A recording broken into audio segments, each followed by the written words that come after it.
Bonsoir, bienvenue dans le débat de France 24, un débat auquel vous pouvez participer via les réseaux sociaux. Peut-être un tournant. Boko Haram a fait allégeance à l'organisation de l'État islamique.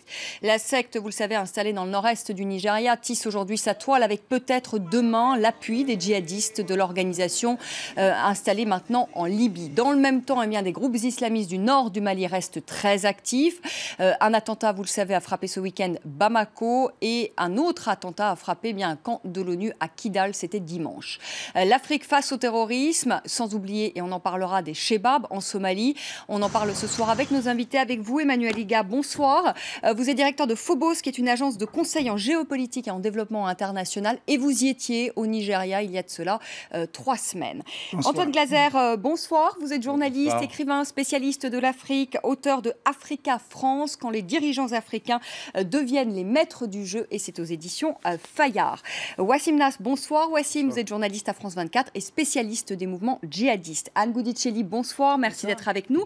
Vous êtes directrice du cabinet de consulting Terrorisque, qui est une structure de conseil opérationnel sur les risques politico-sécuritaires. Et évidemment, vous vous intéressez au terrorisme en Afrique. Alors, avant de commencer ce débat, on va tout de suite écouter le ministre malien des Affaires étrangères. Il était à la mi-journée sur le plateau de France 24.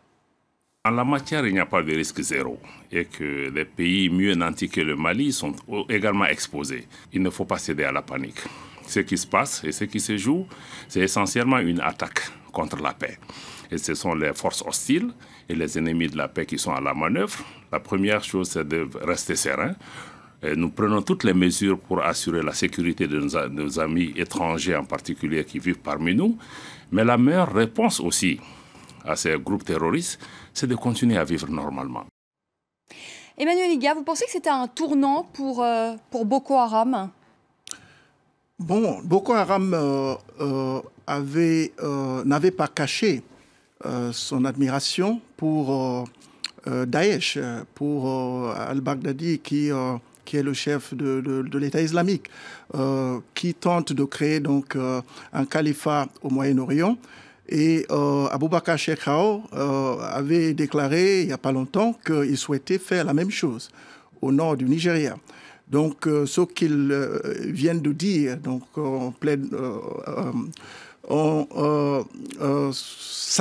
voulant s'allier ou déclarant son allégeance à Daesh, n'est qu'une confirmation de ce qu'on sait déjà. Donc je pense que peut-être ce n'est pas non plus sans, si vous voulez, comprendre ce qui est en train de se passer sur le terrain. En ce moment, le Niger, le Tchad et le Cameroun, un petit peu le Nigeria, sont en train de monter en puissance. Il y a des assauts pratiquement soutenus tous les jours contre les positions de Boko Haram.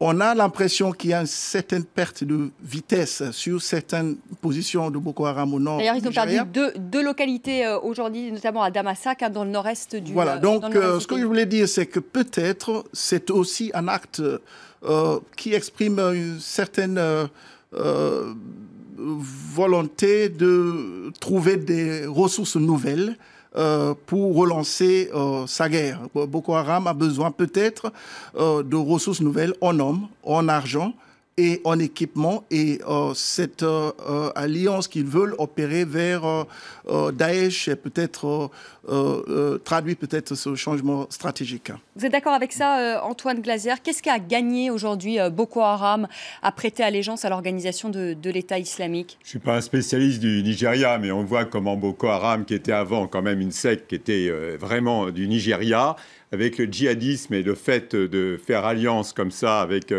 Daesh, d'avoir une franchise Daesh, ça lui permet un peu de revenir effectivement à l'histoire du califat, c'est avec un territoire de califat. On revient des siècles en arrière, en fait, tous les gens ne savent pas, mais il y avait le califat de Sokoto, il y avait l'empire du Bornou, enfin, je veux dire, il y a une page de la colonisation, mais il ne faut pas se leurrer. Je veux dire, les colonialistes ne sont pas arrivés sur un terrain vierge, donc ils étaient déjà là. Il veut revenir à ce califat, et c'est vrai que À partir du moment où tous les gens dans le coin de la région, les frontières coloniales n'existent pas, les gens passent comme ça, c'est sur les cartes les frontières. Donc ils parlent tous Haoussa dans toute la région, ils sont tous souvent d'ethnie Kanouri, les gens de Boko Haram, entre le Niger, le Cameroun, un peu moins le Tchad, et donc ça lui permet comme ça de se donner une nouvelle envergure, alors que le chef originel, Mohamed Youssouf, était beaucoup plus du Nigeria, la secte du Nigeria, beaucoup plus d'ailleurs sur le nord-ouest que sur le nord-est. Et donc, à partir de là, ça lui permet aussi de faire son territoire. Son territoire n'est pas celui du Nigeria, c'est celui, comme Daesh, sur l'ensemble de la région, un califat. Il a même déclaré, il a choisi une capitale qui est puis Maïdougouri. Enfin, je veux dire, il est dans un spleen comme Daesh, mais franchement, ça veut dire, ça peut être la dangerosité, c'est un appel d'air en disant aussi, comme les Daesh, c'est les jeunes Européens qui vont s'entraîner, qui vont combattre, et ben peut-être que des Africains peuvent venir nous aider. C'est-à-dire se servir du label finalement de l'organisation de l'État islamique pour recruter. Absolument, en disant finalement. Parce qu'ils perdent des hommes sur le terrain aussi. Absolument, de recruter, pour recruter plus facilement. Anne Goudicelli, est-ce que vous pensez que la secte va prendre justement une nouvelle dimension et est-ce qu'elle peut avoir, en faisant allégeance à l'organisation de l'État islamique, plus de matériel et surtout plus de moyens financiers? Parce qu'on sait que l'organisation de l'État islamique a de l'argent. Bon, il y a quand même des éléments qui attestent qu'il y avait déjà des contacts, non pas au niveau organique en fait, entre Boko Haram et l'État islamique, mais il y avait, si vous voulez, une ressemblance ou en tout cas une volonté d'adopter des stratégies, des modes opératoires communs. On a vu effectivement que Boko Haram a sophistiqué son action progressivement. Il a commencé à procéder progressivement à des attentats suicides, recours aux femmes djihadistes, l'usage d'engins explosifs transportés à bord de camionnettes, etc. Donc on a vu qu'il avait diversifier ces modes d'action qui rappellent aussi ceux de l'État islamique. Et puis, je dirais qu'il est inscrit dans la même stratégie de montée en puissance, c'est-à-dire que au départ, comme vous le rappeliez, au début, c'était une entité, un groupe qui avait pour seul ennemi le régime nigérian. Progressivement, on voit qu'il y a aujourd'hui, de la même façon que l'État islamique, une volonté d'exister d'abord localement, c'est-à-dire la création du califat à Borno, etc. Et ensuite, de développer une fois une assise réelle, concrète, définie, enfin établie, eh bien, une deuxième étape de régionalisation, comme l'attestent les différentes incursions qui ont eu lieu sur le Cameroun, sur les pays environnants.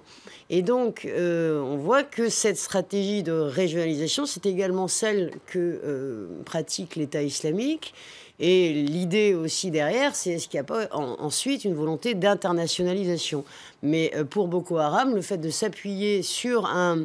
Enfin, tout à l'heure, vous demandiez quel est l'intérêt de Moi, ce qui Boko m'intéresse Haram. de savoir, c'est aussi sur les moyens financiers, sur l'argent, parce que l'organisation de l'État islamique a de l'argent de par le pétrole, notamment, par les entre autres, aussi, différents trafics, et Boko Haram en a moins. Si, ils ont pillé des banques, non, Ouais. peut-être pas autant, mais ils ont pillé des banques, ils rançonnent. À mon avis, il y a tout un jeu politique local avec les gouverneurs. Il y a une partie de redistribution pétrolière qui doit aussi s'évaporer. La corruption, ils doivent récupérer du fric. Il ne faut pas s'imaginer, surtout à un pays comme le Nigeria, qui est la première puissance économique du continent, le fric, ça coule de partout là-bas. Donc, je veux dire, avec la corruption absolument effrénée, franchement, il y a un jeu politique aussi, un certain nombre de personnalités du Nord qui voudraient bien se débarrasser de Goodluck Jonathan. Et c'est l'occasion rêvée, c'était Boko Haram. Donc, ils ont laissé aussi Boko Haram agir. Wassim, la question aussi des armes. Est-ce que, avec cette allégeance, est-ce que Boko Haram peut aussi recevoir du matériel, des armes, et via notamment la Libye, parce que l'organisation de l'État islamique est maintenant implantée en Libye, notamment à Derna.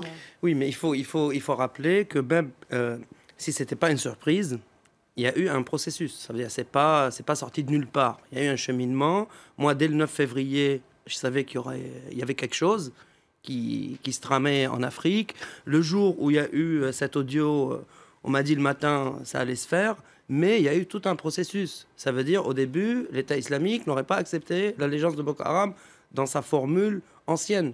Donc Boko Haram a travaillé sa communication, Boko Haram a travaillé sur le terrain d'une manière opérationnelle mieux. Témoignage des militaires camerounais qui ont dit à nos confrères de RFI qu'ils ont senti un changement opérationnel énorme sur le terrain. Il y a eu tout ce cheminement pour que l'allégeance soit acceptée. Parce qu'une allégeance, ok, Boko Haram fait allégeance à l'État islamique. Donc mais pour l'instant, elle n'a pas été acceptée d'ailleurs. Si. Officiellement, oui. Oui, et donc il devient sous les ordres de l'État islamique, mais l'État islamique est redevable ou bien est responsable des agissements de Boko Haram. On a vu Boko Haram avoir un porte-parole, ce qu'il n'avait pas avant. Il n'y avait que les vidéos sauvages de Chikao. On a vu que Boko Haram sortait des vidéos bien produites avec les hymnes de l'État islamique. Qu'est-ce qu'il faut dire? C'est une vraie franchise. Ce qu'il faut dire, non, ce qu'il faut dire, qu'ils sont conseillés, mais c'est pas pour autant qu'il y a des conseillers de l'État islamique sur le terrain. C'est complètement dématérialisé. Et moi, je pense, à mon humble avis, que se lier à l'État islamique dans le contexte international actuel à zéro bénéfice. Mais ces gens-là ne regardent pas avec les yeux des journalistes ou des politiques occidentaux. Ils sont en train de participer à leurs yeux à l'histoire avec un grand H. Donc aujourd'hui, que Boko Haram et Chikao soient dans le camp de l'État islamique qui voit une coalition internationale contre lui de par le monde, c'est pas très bénéfique, rationnellement parlant, mais on n'est pas dans le rationnel, on est dans quelque chose d'autre. Mais c'est un petit peu comme le processus que vous décrivez, c'est en fait, en gros, absolument le même que celui qui existait à l'époque avec Al-Qaïda et les différentes filiales comme AQMI et autres. C'est-à-dire il y avait un processus de « donnez-moi des gages que vous êtes un groupe intéressant qui peut rentrer dans notre giron ».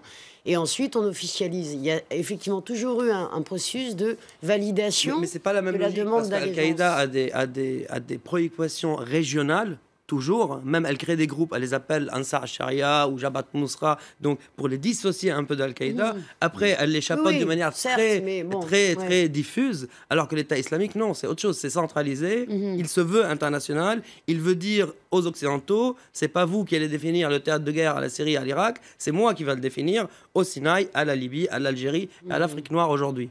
C'est ça l'enjeu. Je pense qu'il faut ajouter que dans le cadre de ce changement de stratégie, surtout en communication, dont parlait Wassim, on a eu la première déclaration par Boko Haram sur YouTube en langue française, il n'y a pas longtemps. En anglais aussi.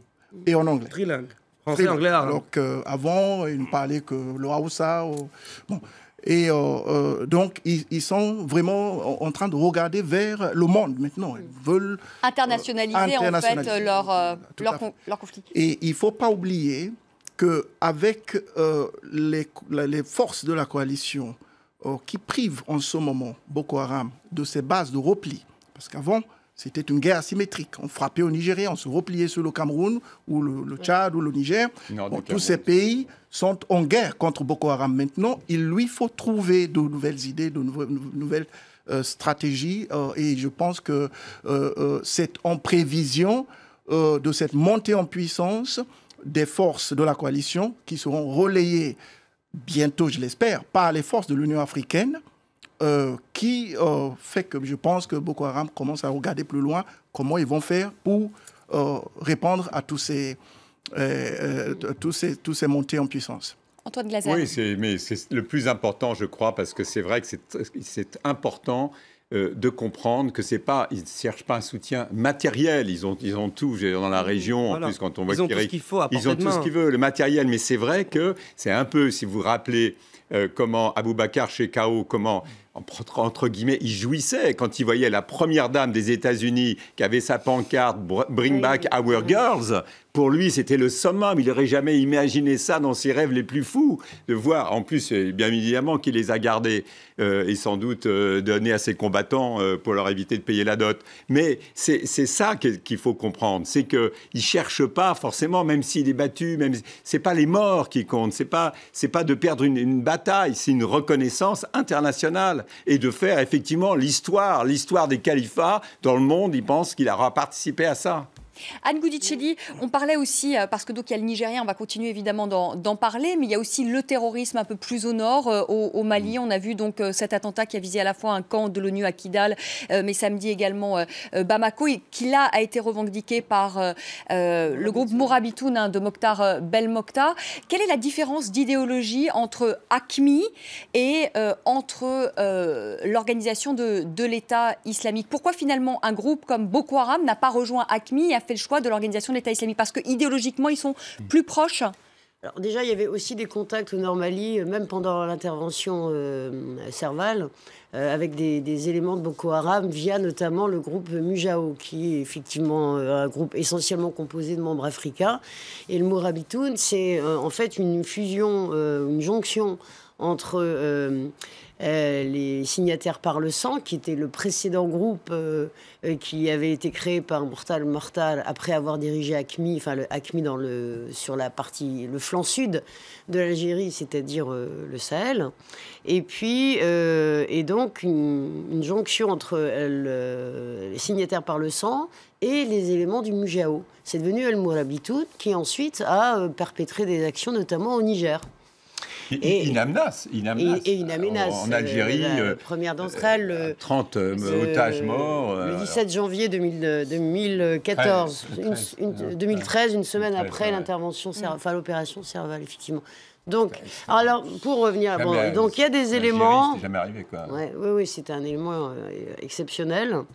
Et donc, si vous voulez, il y avait déjà des éléments africains dans le mouvement Mourabitoun, mais je dirais que c'est plus une concurrence réellement sur le terrain, c'est-à-dire qu'il y a des champs d'action, il y a des cibles, il y a des opportunités et surtout des concurrences entre les différentes organisations, que ce soit ceux qui ont fait scission pour le Nord Mali avec AQMI, et puis en Libye aussi avec d'autres éléments. Wassim. En fait, pour résumer, il y a deux logiques aujourd'hui qui sont effectivement en concurrence, mais deux logiques complètement divergentes. Ça veut dire Al-Qaïda, elle se focalise, on va rentrer dans les détails, à combattre l'ennemi lointain, donc l'Occident, parce qu'ils estiment s'ils frappent l'Occident, les régimes vassaux à leurs yeux à l'Occident vont s'effondrer tout seuls. Et une fois qu'ils auraient gagné, ils instaurent leur califat. Parce que le califat, il est la finalité pour les deux. Alors que l'État islamique, il est dans une autre logique. Il est dans la logique de Zarqawi, donc fondateur de l'État islamique en Irak à l'époque, qui était déjà le mouton noir d'Al-Qaïda et qui voulait instaurer la charia tout de suite, instaurer le califat tout de suite et combattre l'ennemi proche. Donc qui? Donc les régimes corrompus, à leurs yeux, vassaux de l'Occident sur place. On a deux logiques. Ils ont toujours fait les deux, que ce soit Al-Qaïda ou l'État islamique. Al-Qaïda se focalisait sur frapper toujours les intérêts occidentaux avant de créer un pays. Les filiales, les AQMI, ils s'en sont pris autant à des figures, à des représentants de l'État. Ils n'ont pas instauré. La différence, c'est qu'il n'y a pas de base. Ils n'en ont pas voulu. Mais via les filiales, ils se délocalisaient finalement, ils se localisaient. Oui, mais le but n'était pas de créer un État. Là, on est dans une autre logique. Al-Qaïda, son but est de frapper l'Occident là où ça fait mal. L'État islamique, son but est de créer un État. Ça veut dire un État. Ça veut dire si il n'y avait pas eu... Regardez, par exemple, l'État islamique, qu'est-ce qu'il consacre comme ressources pour frapper l'Occident? Nul. Il incite des Occidentaux déjà à frapper ici de manière aléatoire. Alors qu'on a vu qu'Al-Qaïda était toujours dans sa vieille logique. On a vu les attaques de Charlie Hebdo, on a vu Aqpa agir à la longue, d'une manière très calculée et avec une longue haleine. On est dans deux logiques complètement différentes et aujourd'hui, la logique qui est la plus attrayante, c'est celle de l'État islamique. Pourquoi? Parce qu'il a réalisé le rêve de toutes les mouvances djihadistes, même islamistes, de réinstaurer le califat. Parce que même les frères musulmans qui croient dans la démocratie, la finalité, c'est d'arriver au califat, mais par la démocratie. Donc aujourd'hui, il a remis sur la table un rêve vieux d'une centaine d'années. Et donc, effectivement, il va devenir beaucoup plus attrayant pour les générations nouvelles, pour les seconds couteaux de tous les mouvements djihadistes. On fait une petite pause, si vous le voulez bien, le temps du rappel des titres. Et puis on reprend la seconde partie de notre débat, comment vaincre le terrorisme sur le continent. A tout de suite.